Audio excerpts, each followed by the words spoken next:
घर घर कांग्रेस हर घर कांग्रेस अभियान के तहत कांग्रेस पार्टी के वरिष्ठ नेता गांव-गांव में जाकर के लोगों को कांग्रेस पार्टी की नीतियों का उल्लेख कर लोगों को जागरूक करने का काम कर रहे हैं।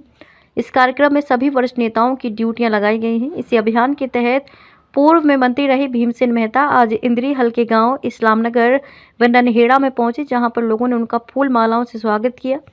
इस अवसर पर उपस्थित लोगों को कांग्रेस पार्टी के संकल्प पत्र भी बांटे गए। इस अवसर पर बोलते हुए पूर्व मंत्री भीमसेन मेहता ने कहा कि मौजूदा सरकार से हर वर्ग दुखी है। भाजपा की केंद्र और प्रदेश की सरकार की जन विरोधी नीतियों से तंग आकर के लोगों का भरपूर समर्थन उन्हें इस अभियान के तहत मिल रहा है। कांग्रेस के प्रति लोगों में इस बार अधिक रुझान देखने को मिल रहा है। उन्होंने कहा कि 2004 से लेकर 2014 तक जब हरियाणा में कांग्रेस की सरकार थी तो उस समय हर वर्ग खुश था, क्योंकि कांग्रेस की सरकार ने हर वर्ग को ध्यान में रख करके काम किए थे। लेकिन आज के समय में बेरोजगारी चरम सीमा पर है, जिसकी वजह से आज लोग अपने प्रदेश को छोड़कर विदेश में अपना रोजगार तलाशने के लिए जा रहे हैं। वहीं पर केंद्र की सरकार ने फसल की आय दोगुना करने का लालच किसानों को दिया था, लेकिन फसल के दाम तो दोगुना हुए नहीं, खर्च अवश्य बढ़ गए हैं। उन्होंने कहा कि उनकी सरकार आने पर बुढ़ापा पेंशन 6,000 रुपये प्रति माह, सफाई कर्मचारी, चौकीदार, मनरेगा मेट को पक्का करना, जन विरोधी पोर्टलों से मुक्ति, पुरानी पेंशन योजना, हर गरीब का पीला राशन कार्ड, किसानों को MSP व सर्वाधिक भाव की गारंटी, 300 यूनिट बिजली मुफ्त, पुरानी पेंशन योजना को बहाल किया जाएगा। घर घर कांग्रेस हर घर कांग्रेस जो अभियान पूरे प्रदेश और देश में चलाया जा रहा है और लोगों का उत्साह, लोगों का जोश आज आपके सामने है, क्योंकि आज मौजूदा सरकार से प्रदेश का, देश का नागरिक निराश है। जो उन्हें उम्मीदें थी उन उम्मीदों पर सरकार खरा नहीं उतरी और इस तरीके से लोगों को एक निराश लोग सभी इकट्ठे हुए हैं और आज हमें तो पूरा समर्थन मिल रहा है, पूरा एक जोश है लोगों के अंदर जो देखने को बनता है। क्या जो कांग्रेस की सरकार रही उसका प्रचार प्रसार भी किया जा रहा है? कांग्रेस के जो सरकार रही पिछले 10 साल हुड्डा जी के नेतृत्व में, उसका भी हमने उन दिनों में जो विकास के काम, हर वर्ग के कल्याण के काम हुए, उनकी भी हमने चर्चा की। लोग इस बात को स्वीकार करते हैं कि इन 9.5 सालों के अंदर कोई ऐसा विशेष कार्य नहीं हुआ जिससे हम ये कह सकें कि हमारे यहाँ पर विकास की दर बढ़ी हो, रोजगार मिला हो। अगर रोजगार मिला होता बच्चों को तो बाहर के मुल्कों में रोजगार ढूंढने के लिए ना जाते। किसानों के जो फसल के भाव हैं, जहाँ आय दुगने करने की बात थी, किसी भी प्रकार की इसमें कोई बात नजर नहीं आती कि इसमें दुगनी आय की बात हो, बल्कि खर्चे बढ़े हैं किसानों के, चाहे वो बीज की बात हो, कीटनाशक दवाइयाँ हो, सब पर GST लगाकर सरकार ने खर्चे बढ़ाए हैं किसानों के। तो संकल्प पत्र भी बांटे जा रहे हैं। संकल्प पत्र जो हमारा पार्टी ने तैयार किया है, वो सबके घर सब जगह हम देने जा रहे हैं और पूरे हल्का के अंदर इस तरह के प्रोग्राम जारी हैं हमारे। क्या क्या है संकल्प रूप से? क्या है इसमें? 6,000 रुपये महीना बुढ़ापा पेंशन है, 300 यूनिट बिजली फ्री है, 500 रुपये का गैस सिलेंडर, 2 लाख की जो हमारी जो खाली सरकारी नौकरियां पड़ी हैं उनकी भर्ती करेंगे।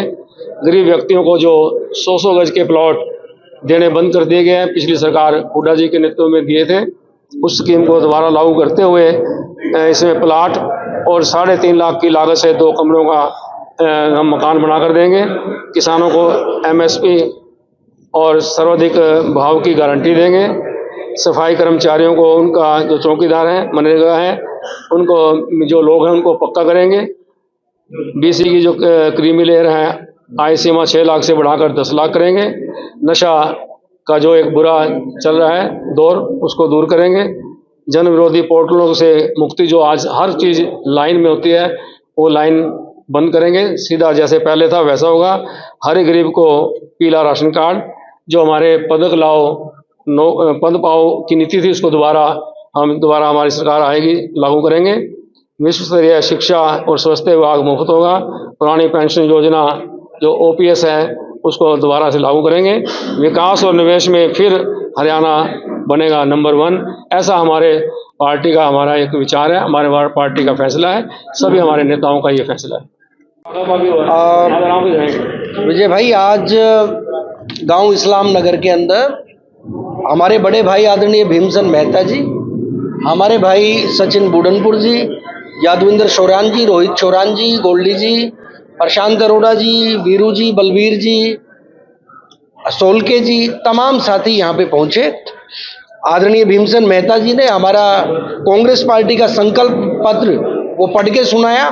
आपके चैनल के मार्फत तमाम आपके दर्शक साथियों से मैं एक ही अपील करना चाहूँगा कि अब की बार जो वोट लोकसभा के लिए डालने के लिए जाएं, तो अब की बार की लोकसभा की वोट आप लोगों की लोकतंत्र बचाने के लिए समर्पित होनी चाहिए। मैं फर्स्ट टाइम वोटर जो युवा साथी हैं उनसे भी अपील करना चाहूँगा कि आज देश में लोकतंत्र खतरे में है, आज देश का संविधान खतरे में है। अगर इस देश का संविधान ही नहीं रहा तो निश्चित तौर पर आने वाला समय वो किसी भी वर्ग के लिए सुख का नहीं हो सकता। तो मैं अब की बार पुनः तमाम युवाओं से, बुजुर्गों से एक ही अपील कि अब की बार आपका वोट जो जाए वो देश के लोकतंत्र बहाली के लिए जाए, इस देश के संविधान को जिंदा रखने के लिए जाए। तो अलग अलग ड्यूटियां लगाई गई हैं जितने भी कांग्रेस लीडर। एरिया क्षेत्र जो है वो बड़ा है, तो कांग्रेस पार्टी के तमाम नेता और कार्यकर्ताओं ने अपनी ड्यूटियां बांट के अलग अलग गांव में, हम कई गांव के अंदर इकट्ठे भी जाते हैं और कई गांव के अंदर अलग अलग भी जाने का काम करते हैं, ताकि कम समय में ज्यादा काम हो पाए और संगठनात्मक दृष्टिकोण से भी हम सबके मिलके चलना, हर जगह पे लोगों के बीच में जितना ज्यादा से ज्यादा हम प्रोब कर पाए उतना जरूरी है। क्या संगठन कहीं ना कहीं कमजोर पड़ता दिखाई दे रहा है, क्योंकि संगठन नहीं बन पाया, इसको लेकर के भी कहीं ना कहीं जो है लोग के पास जो है कांग्रेस का जो मैसेज जाना चाहिए तो वो नहीं जाता। विजय जी, मैं आपसे एक प्रश्न ये करना चाहूंगा कि जब आजादी का आंदोलन कांग्रेस पार्टी ने शुरू किया तो कोई इस तरीके का संगठन था क्या? कांग्रेस पार्टी हमेशा से एक मास बेस्ड पार्टी रही है, वो लोगों की आवाज उठाती है और जब लोगों की आवाज पार्टियां उठाती हैं तो लोगों का समूह ऑटोमेटिक उसके साथ जुड़ना शुरू हो जाता है। तो वैचारिक तौर पे कांग्रेस चलती है। कांग्रेस का तो संगठनात्मक जो ढांचा है वो कभी भी मजबूत करने की तरफ हमने कदम नहीं बढ़ाया। हम हमेशा मास बेस्ड पार्टी हैं और इस देश में वो ताना बाना खड़ा करना चाहते हैं जो यहाँ के लोग चाहते हैं, अपितु ये नहीं कि जिस तरीके से आरएसएस और भारतीय जनता पार्टी जो वो चाहते हैं वो लोगों के ऊपर अप्लाई करते हैं। तो इस करके बड़ी मजबूती के साथ कांग्रेस का विचार वो लोग पसंद कर रहे हैं। उनको पता है कि सर्वोदय के काम अगर कोई कर सकती है, सबके हित का कोई काम कर सकती है, तो सिर्फ कांग्रेस कर सकती है। पहले से मजबूत है कांग्रेस? डेफिनेटली कांग्रेस भी मजबूत है क्योंकि लोगों का विचार उसके साथ जुड़ा हुआ है। तो जहां पर लोकतंत्र की बात आती है, लोग जिसके साथ हैं वही मजबूत है। तो आने वाला समय कांग्रेस पार्टी का है। तो मौजूदा हालात क्या है? मौजूदा हालात, भारतीय जनता पार्टी ने भाई को भाई से लड़ाना, जात धर्म के नाम पर वर्ग को बांटना और ऐसा समय कि आंतरिक क्लेश इस देश के अंदर शुरू हो चुका है। आप देखेंगे कि अलग अलग समय पे मुद्दों से भटकाने के लिए मीडिया को कैप्चर करके अपनी जेब में डालने का काम किया। जब युवाओं को रोजगार देने की बात आती है, उनके हाथ में लाठी पकड़ाने की बात करते हैं। जब आरएसएस के लोगों से प्रश्न पूछते हैं कि भाई बताओ आपका बेटा क्या करता है, क्या आप लाठियां देके मुसलमान को पीटने के लिए भेजते हो, तो पता चलता है कि उनका बेटा अमेरिका में एमबीबीएस की पढ़ाई कर रहा है।